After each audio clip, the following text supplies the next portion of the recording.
Humanity has to be put through a variety of trials in order to join the galactic community. These trials seem impossible to the aliens because they are meant to be impossible in order to maintain an elite group. To humanity, this is doable.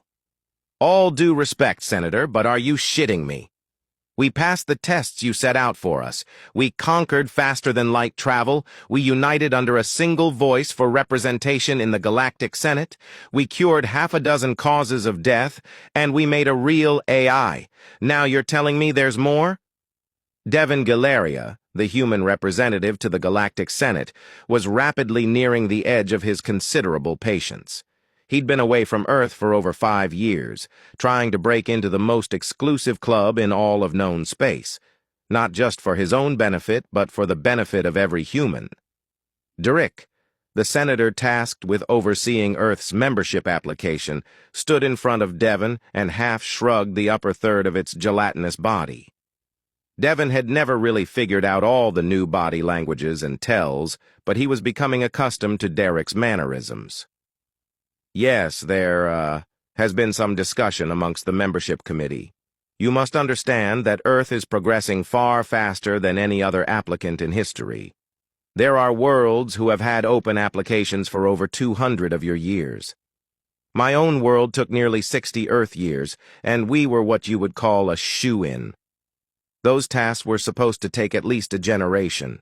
You completed them too quickly. The committee is worried that allowing you full membership now would be disastrous for both us and you. Thus, the additional testing. Devin stared at Derrick's eye stalks. If the senator had been human, Devin was sure he could have found some hidden meaning or divined an ulterior motive in his opponent.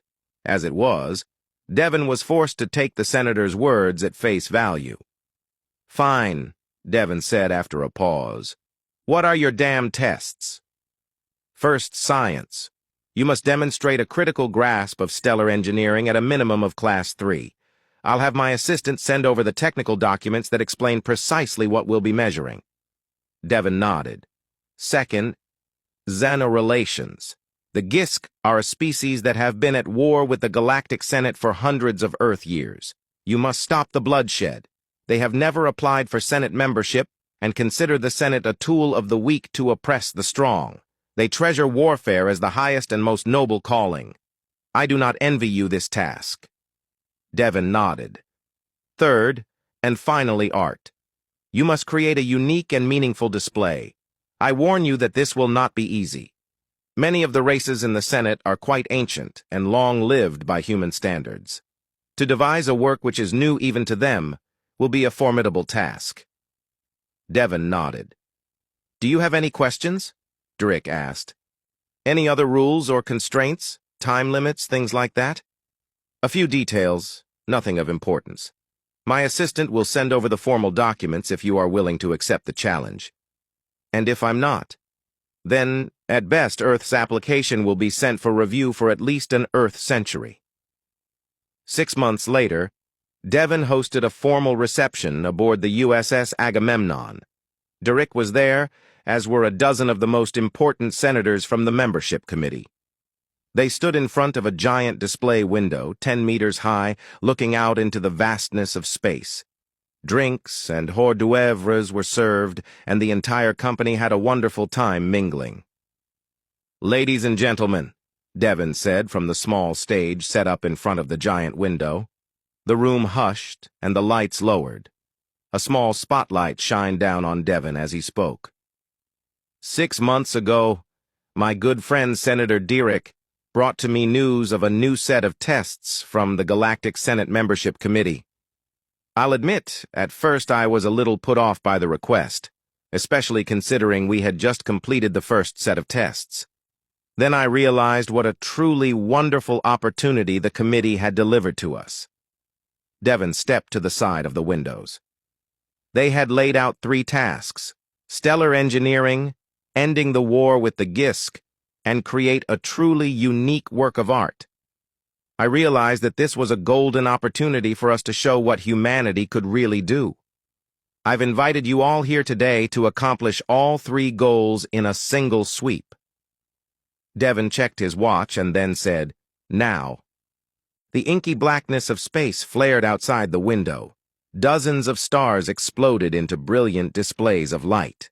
What you are watching is a display of multiple stars being violently forced off the main sequence and into a nova state. We had to install a few artificial wormholes to get the light to show up here at the same time. Now, those aren't just any stars. Every one of those flashes of light houses a Gisk planet, including their home world. The survivors, assuming there are any, will be no trouble to wipe out. Finally, you'll notice the pattern, a 5-fingered human hand with only the middle finger raised. I'm sure your cultural catalogs can explain that to you. Drick stared at the window in horror. You killed them all? You blew up all those suns, wiped out an entire spacefaring civilization, and flipped the bird, as you call it, all at once? Devon bit back a smile that he knew would come out more as a leer. Yes, we did. I told you. This test was a golden opportunity to show you what humanity is really made of. I hope you all give this display all due consideration when next you vote on our membership. The room was silent. Each alien senator turned and looked around them, only then noticing they were surrounded by humans, and only then truly seeing them for the first time.